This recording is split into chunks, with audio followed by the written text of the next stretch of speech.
How the Grinch Stole Christmas by Dr. Seuss. Every Who down in Whoville liked Christmas a lot. But the Grinch, who lived just north of Whoville, did not. The Grinch hated Christmas, the whole Christmas season.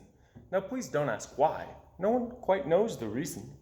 It could be his head wasn't screwed on just right.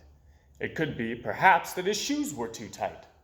But I think the most likely reason of all may have been that his heart was 2 sizes too small.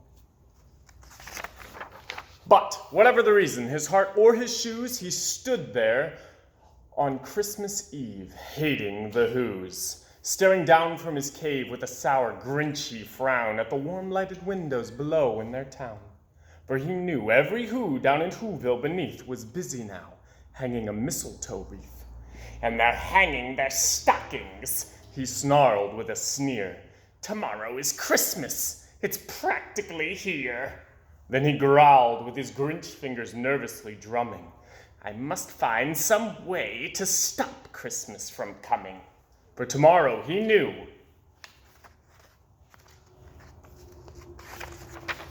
all the Who girls and boys would wake bright and early. They'd rush for their toys. And then, oh the noise, oh the noise, oh the noise, noise, noise, noise. That's one thing he hated. The noise, noise, noise, noise. Then the Whos young and old would sit down to a feast. And they'd feast, and they'd feast, and they'd feast, feast, feast, feast. They would feast on Who pudding and rare Who roast beast, which was something the Grinch couldn't stand in the least. And then they'd do something he liked least of all. Every Who down in Whoville, the tall and the small, would stand close together. With Christmas bells ringing, they'd stand hand in hand, and those Whos would start singing. And they'd sing, and they'd sing, and they'd sing, sing, sing, sing. And the more the Grinch thought of this Who Christmas sing, the more the Grinch thought, I must stop this whole thing. Why, for 53 years I've put up with it now. I must stop this Christmas from coming. But how? And then he got an idea. An awful idea.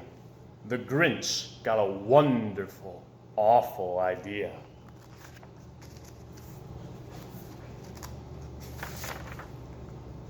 I know just what to do. The Grinch laughed in his throat, and he made a quick Santa Claus hat and a coat. And he chuckled and clucked, what a great Grinchy trick.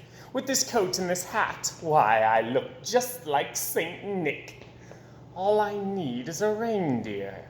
The Grinch looked around, but since reindeer are scarce, there was none to be found. Did that stop the old Grinch? No. The Grinch simply said, if I can't find a reindeer, I'll make one instead. So he called his dog Max, and he took some red thread and he tied a big horn on the top of his head. Then he loaded some bags and some old empty sacks on a ramshackle sleigh, and he hitched up old Max. Then the Grinch said, giddy up, and the sleigh started down toward the homes where the Whos lay a snooze in their town. All their windows were dark, quiet snow filled the air. All the Whos were all dreaming sweet dreams without care when he came to the first little house on the square. This is stop number 1, the old Grinchy Claus hissed, and he climbed to the roof, empty bags in his fist. Then he slid down the chimney, a rather tight pinch, but if Santa could do it, then so could the Grinch. He got stuck only once, for a moment or two. Then he stuck his head out of the fireplace flue where the little Who stockings all hung in a row. These stockings, he grinned, are the first things to go. Then he slithered and slunk with a smile most unpleasant around the whole room, and he took every present. Pop guns and bicycles, roller skates, drums, checkerboards, tricycles, popcorn and plums, and he stuffed them in bags. Then the Grinch, very nimbly, stuffed all the bags, one by one, up the chimbley. Then he slunk to the icebox. He took the Who's feast. He took the Who pudding. He took the roast beast. He cleaned out that icebox as quick as a flash. why that Grinch even took their last can of Who hash. Then he stuffed all the food up the chimney with glee. And now, grinned the Grinch, I will stuff up the tree.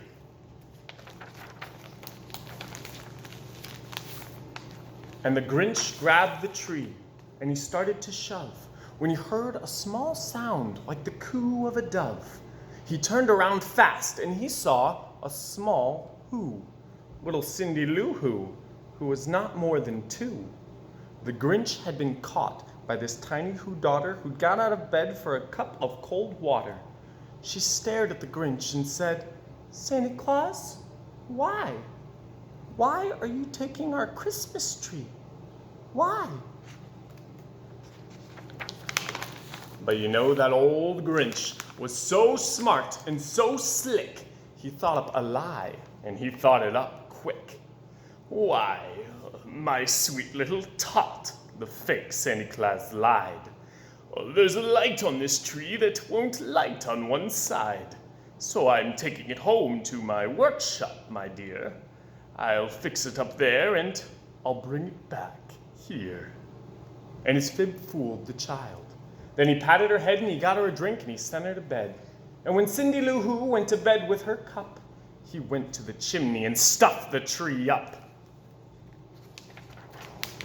Then the last thing he took was the log for their fire. Then he went up the chimney himself, the old liar. On their walls he left nothing but hooks and some wire. And the one speck of food that he left in the house was a crumb that was even too small for a mouse. Then he did the same thing to the other Who's houses, leaving crumbs much too small for the other Who's mouses. It was 15:15 dawn, all the Who's still abed, all the Who's still a-snooze when he packed up his sled, packed it up with their presents, the ribbons, the wrappings, the tags and the tinsel, the trimmings, the trappings. 3,000 feet up the side of Mount Crumpet, he rode with his load to the tip-top to dump it. "Pooh-pooh to the Who's," he was Grinchiously humming. "They're finding out now that no Christmas is coming. They're just waking up. I know just what they'll do. Their mouths will hang open a minute or two, then the Who's down in Whoville will all cry, boo-hoo." "That's a noise," grinned the Grinch, "that I simply must hear." So he paused, and the Grinch put a hand to his ear, and he did hear a sound rising over the snow. It started in low, and it started to grow. But the sound wasn't sad. Why, this sound sounded merry. It couldn't be so, but it was merry, very. He stared down at Whoville. The Grinch popped his eyes. Then he shook. What he saw was a shocking surprise.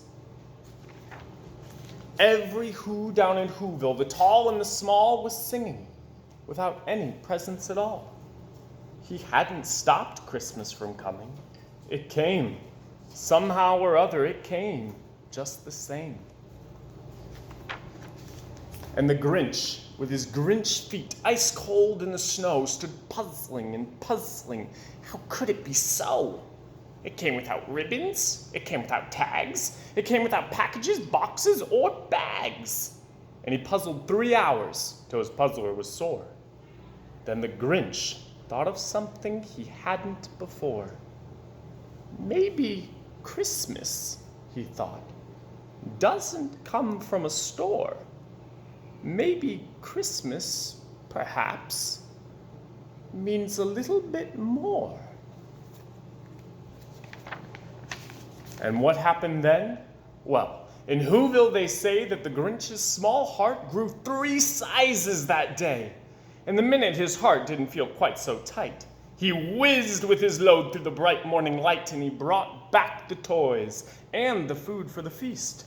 And he himself, the Grinch, carved the roast beast. The end.